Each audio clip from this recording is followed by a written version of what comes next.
Assalamualaikum warahmatullahi wabarakatuh. Jumpa lagi dengan saya, Ilya Fajar Maharikan. Pertama, kita harus menyadari bahwa bumi dan langit adalah karunia Allah yang tiada bandingnya. Dan bumi ini hanya satu saja dari sekian banyak planet dan bintang. Bumi hanya satu yang dihuni oleh 7,9 miliar manusia, 10-14 juta spesies hewan, dan 390-an ribu jenis tanaman yang diketahui dan terus bertambah ribuan dengan temuan-temuan baru. Semua telah menjadi tanda kebesaran Allah, dan marilah kita rawat, karena ternyata manusia yang hidup sangat pendek bila dilihat dari waktu geologis itu telah mengubah banyak sekali kondisi bumi ini.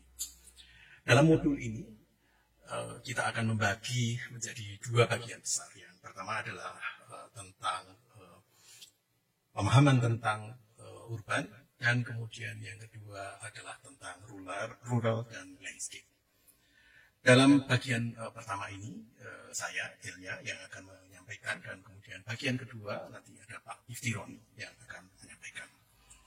Diharapkan setelah mengikuti paparan ini, Anda sekalian, saudara, bisa memahami beragam teori yang terkait dengan city atau kota dan urbanisme atau perkotaan, dan mungkin bisa menjawab pertanyaan-pertanyaan mendasar ini. Pertama, kita harus melihat dari apa yang kita miliki, bahwa raut muka bumi ini sebagian besar terdiri dari lautan, sebagian dari kemudian daratan, dan di dalamnya ada hutan belantara, dan ada jejak-jejak intervensi manusia yang entah baik entah buruk itu lantas menjadi bagian dari persoalan yang kita hadapi bersama.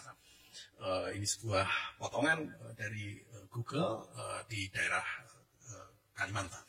Kemudian kita bisa melihat lebih dalam lagi bahwa di sana sudah mulai terbentuk ada kota, dan kita lihat ada Palangkaraya, dan di sisi yang kanan kita lihat ada jejak-jejak intervensi manusia yang kita mesti harus lihat bagaimana dampaknya terhadap bumi.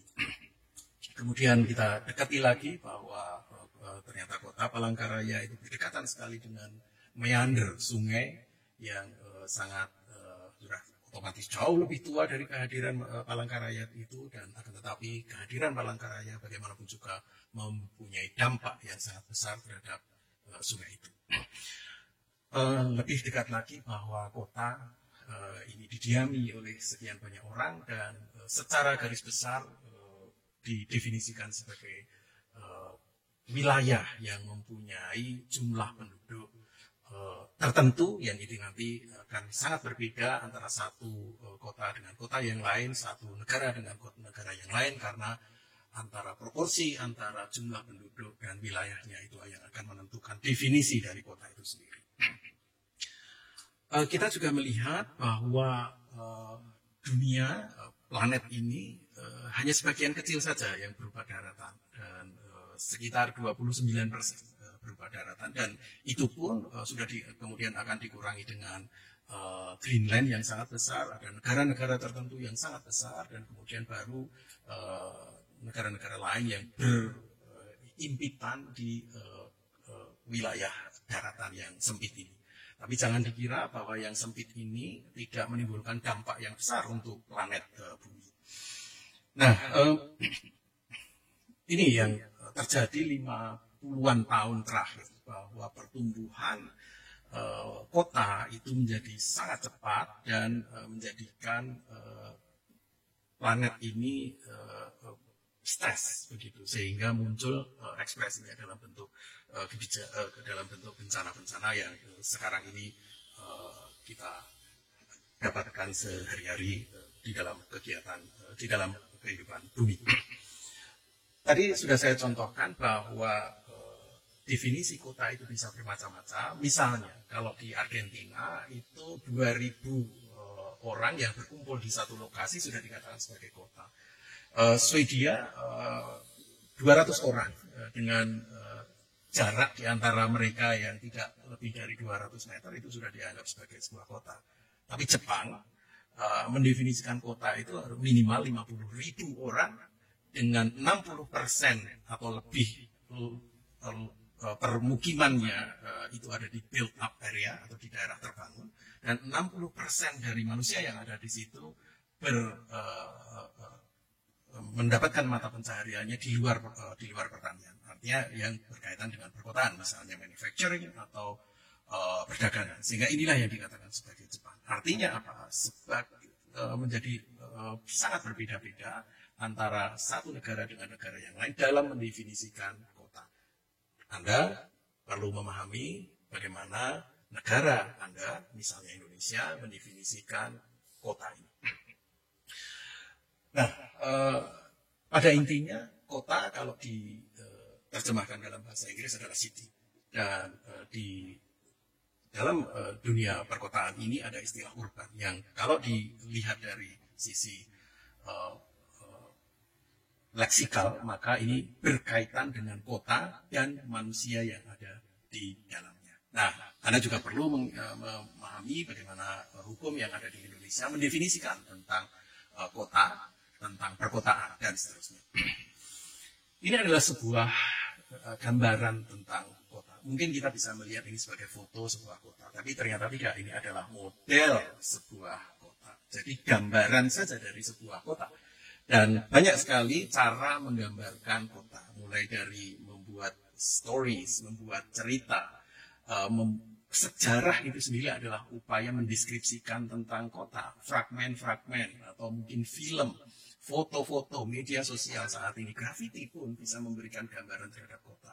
Nah, tapi ini adalah fenomena kekotaan yang perlu kita tangkap. Tapi dalam konteks ini kita akan lebih fokus bahwa mendeskripsikan kota itu bisa dilakukan dengan peta, dengan diagram dan model seperti yang ada di gambar itu. Nah, kita perlu melihat bahwa tradisi membuat peta itu sudah dimulai sangat lama oleh Ptolemaios atau dikenal sebagai Claudius Ptolemaios, yang sebenarnya adalah orang Mesir tapi mengabdikan dirinya di Romawi dan kemudian membangun cara membuat peta. Dan kemudian ini juga berkembang menjadi alat-alat peta itu menjadi terkait dengan liturgi, terkait dengan kepercayaan, terkait dengan politik, dan seterusnya. Demikian juga dunia Islam, kita mempunyai tokoh Al-Idrisi yang menyusun world map atau peta dunia waktu itu. Gambar kiri adalah gambar Al-Idrisi yang arah atasnya itu adalah selatan.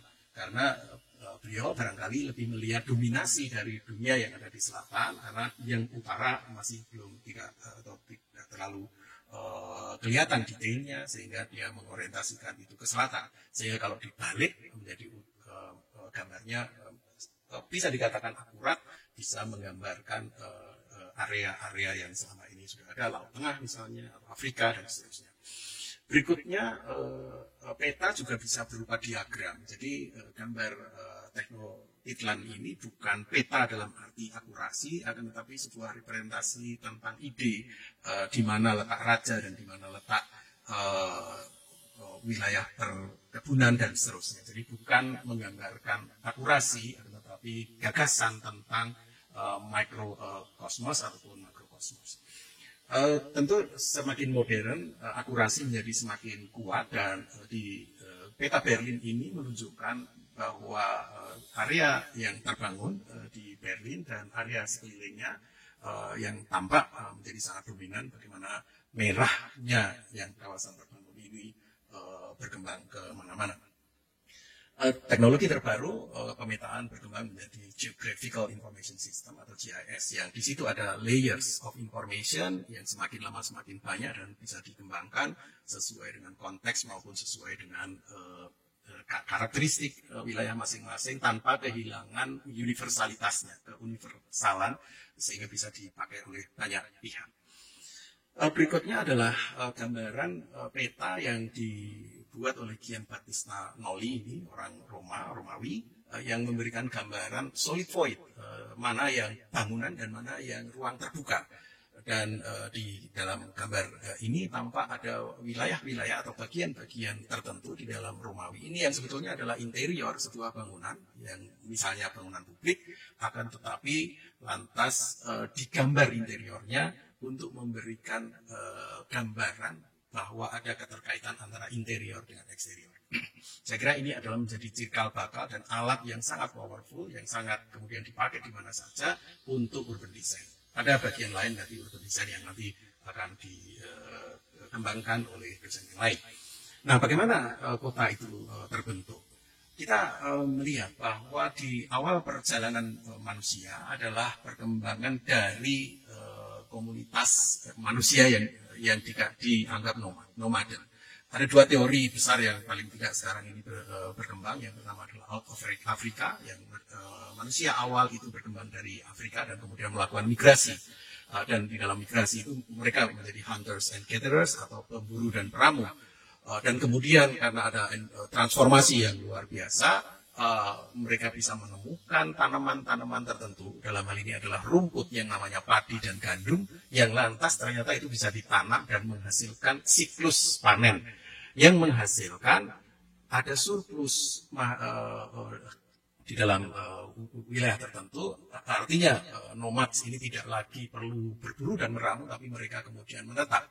Dan ketika mereka sudah mampu menaklukkan alam ini dengan menanam padi, menanam gandum, dan kemudian mereka mendomestikasi hewan-hewan, ada kuda, kambing, ayam, dan seterusnya, maka tidak lagi perlu migrasi, sehingga yang terjadi adalah mereka membangun settlement, permukiman awal, yang kemudian karena surplus yang besar, ini berkembang menjadi kota kecil, kota besar, dan seterusnya, dan lantas berkembang menjadi sebuah peradaban. Nah, ada dua faktor, ada dua teori yang mendasari bagaimana kota ini terbentuk. Yang pertama adalah karena site-nya dan karena situasinya. Apa itu? Yang pertama adalah site itu dikatakan sebagai absolute location, karena memang karena kondisinya, karena ada kondisi geografis yang sangat mendukung munculnya settlement, munculnya permukiman. Misalnya apakah itu di perbukitan karena terhindar dari para bahaya, banjir misalnya, atau justru malah berada di delta yang karena lantas dengan mudah mereka mendapatkan sumber daya ikan misalnya dari air yang ada, dan mereka dengan mudah bisa mendapatkan sumber air. Kemudian yang kedua adalah karena situasi yang itu sifatnya relatif. Yang ini ini sangat dikaitkan dengan interaksi antar manusia, atau misalnya kalau zaman dulu barangkali ada rute perdagangan, contoh adalah perdagangan sutra, jalur sutra, maka di situ muncul kota-kota. Ini sebuah gambar Semarang dan Jogja, yang kalau di masa lalu Semarang dan Jogja ini bisa dikatakan Semarang muncul karena dia lokasinya berada di pantai dan muncul menjadi permukiman nelayan, sementara Yogyakarta, Ngayogyakarta waktu itu berdiri karena ada kepentingan keputusan politik perjanjian Giyanti. Nah, di antara keduanya lantas berkembang perjalanan, entah itu perjalanan politik juga terkait dengan perkembangan yang ada di Demak di sana, dan juga perdagangan, sehingga muncul kota-kota kecil yang ada di situ. Dan kita lihat jaraknya itu mirip-mirip, sekitar 20 kilo, 20-an 5 kilometer, yang itu menunjukkan bahwa perjalanan itu ditempuh dengan kuda misalnya, yang kemudian mereka harus berhenti untuk beristirahat dan melanjutkan lagi perjalanan. Artinya dimensi antar kota ini dikaitkan dengan kemampuan para pedagang itu untuk melakukan perjalanan secara manual menggunakan bantuan binatang atau alat transportasi yang masih lampau. Nah, ini contoh juga The Grote Postweg yang digagas oleh Daendels untuk menghubungkan Panarukan sampai Anyer, dan sekarang ini menjadi tulang punggung Jawa Utara.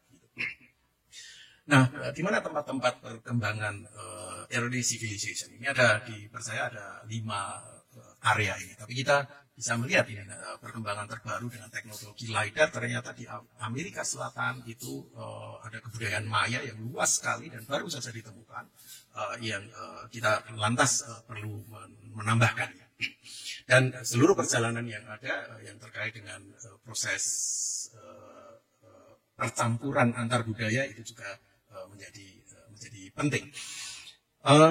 Contoh early civilization atau permukiman awal, misalnya di Göbekli Tepe ini yang berada di Turki, atau Çatalhöyük yang juga ada di Turki, yang bisa digambarkan sebuah compound, sebuah rumah begitu yang terdiri dari 3 bagian besar. Yang pertama adalah rumah hidupnya, dan kemudian ada dapur, dan di tengahnya adalah area untuk binatang, untuk beternak, dan ini menjadi cikal bakal munculnya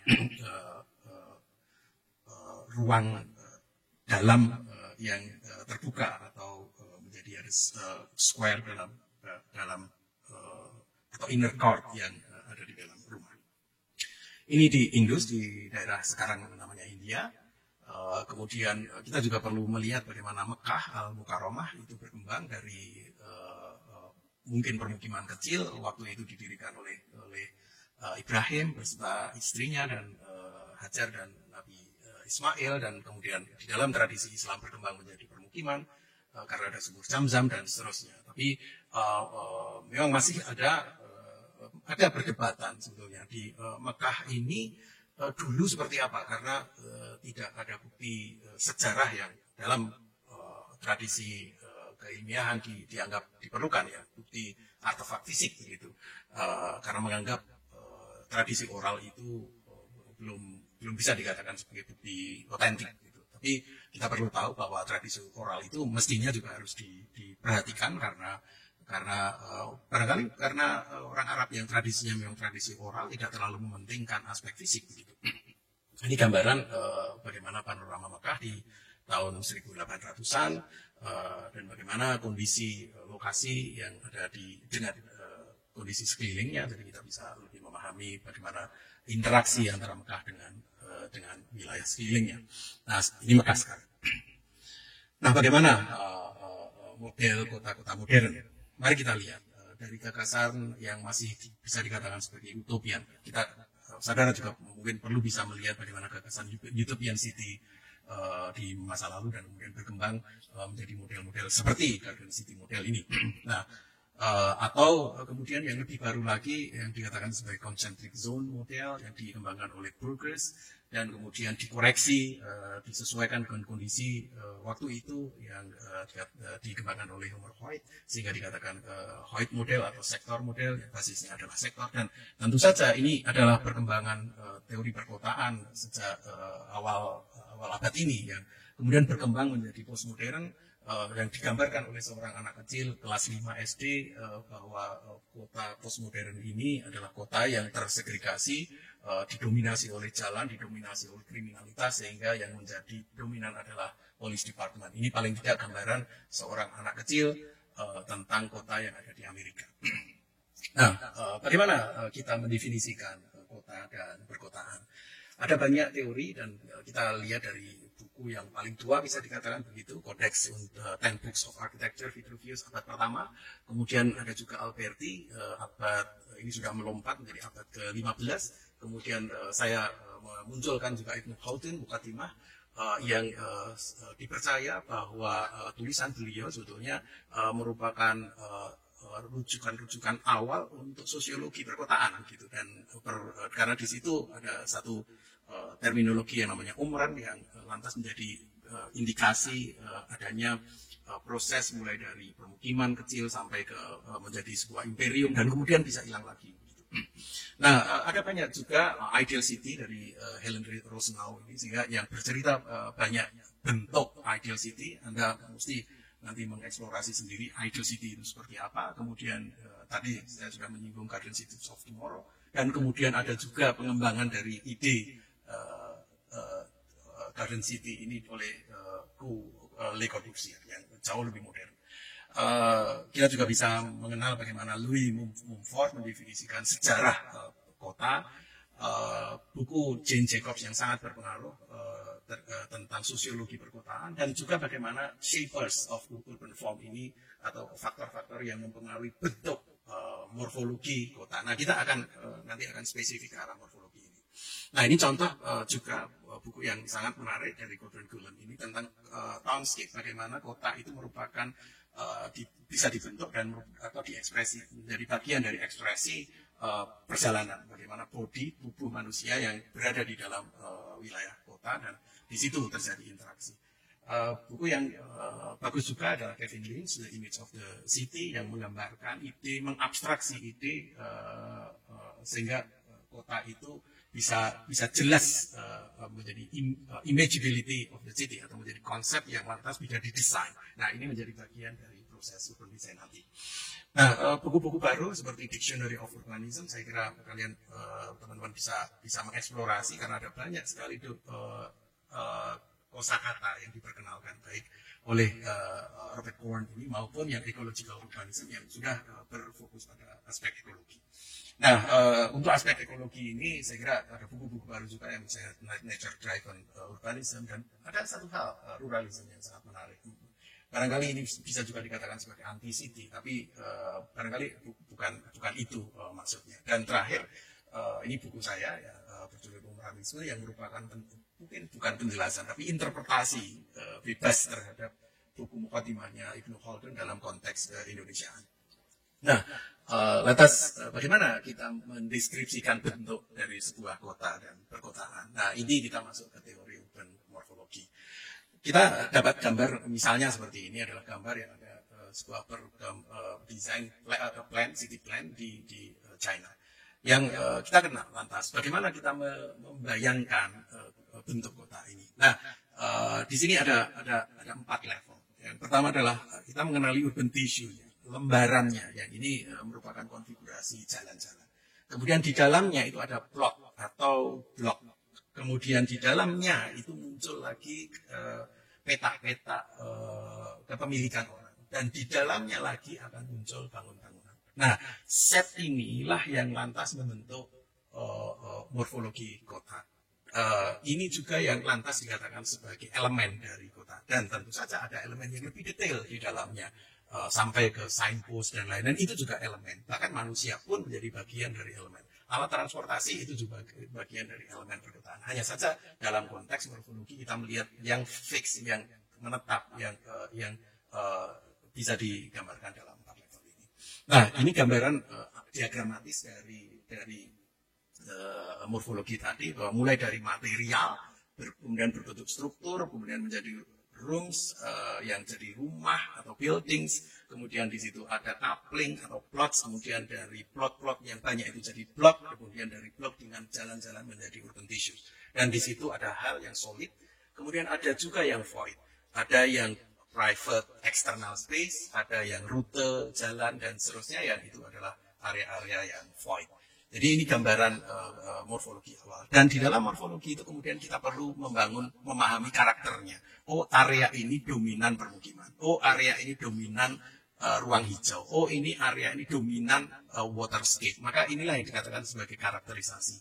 Ini bisa dipakai untuk membaca kota maupun untuk mendesain kota. Nah, ini yang nanti akan dijelaskan di modul yang berbeda. Nah, dari morfologi dan karakterisasi ini kita bisa merencanakan dan kemudian juga mendesainnya. Nah, ini contoh bahwa dalam proses itu kita juga bisa melakukan analisis melalui karakterisasi dan morfologi tadi. Banyak model yang bisa dikembangkan di dalam analisis ini. Contoh-contoh urban heat island, ya. Maka ini bisa dilihat mana yang panas, mana yang memberikan efek dingin, dan bagaimana kita mengubah supaya kota tidak terlalu panas dan seterusnya, yang menjadi bagian dari proses desain. Transportasi, visibility juga dikembangkan. Contoh adalah Swiss Syntax, yang di situ terlihat bahwa yang merah itu berarti semakin bisa terintegrasi karena orang akan dengan mudah melakukan perjalanan. Sementara untuk yang biru orang akan menjadi lebih sulit karena dia berada di ujung-ujung permukiman begitu, yang kalau mau ke arah yang integrasi dengan atau mendapatkan services yang kemudahan transport misalnya, maka dia harus lari ke tempat yang kuning dan kemudian ke merah. Merah menunjukkan degree of integrity dari sebuah kota. Nah, dari urban form atau bentuk kota yang bisa meliputi topografi, ada natural feature-nya, ada build form-nya, aktivitas yang ada di situnya, bagaimana kontrolnya, bagaimana aspek-aspek perseptual dan kualitatifnya, kemudian ada flow of energy, flow of material, flow of human being, flow of way, beragam aliran ini, dan juga perkembangan dan evolusinya, maka kita bisa mendesainnya. Ini paling tidak yang saat ini kita percaya.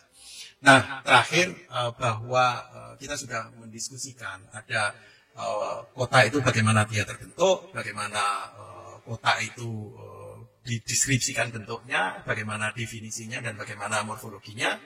Dan di session berikutnya, saudara akan lebih banyak mendiskusikan, mendapatkan informasi tentang rural atau mungkin kedesaan begitu, yang bukan kota, kemudian bagaimana landscape, dan kemudian juga bagaimana merencanakan landscape. Nah, di modul yang berbeda nanti akan ada urban design yang bisa didiskusikan lebih lanjut.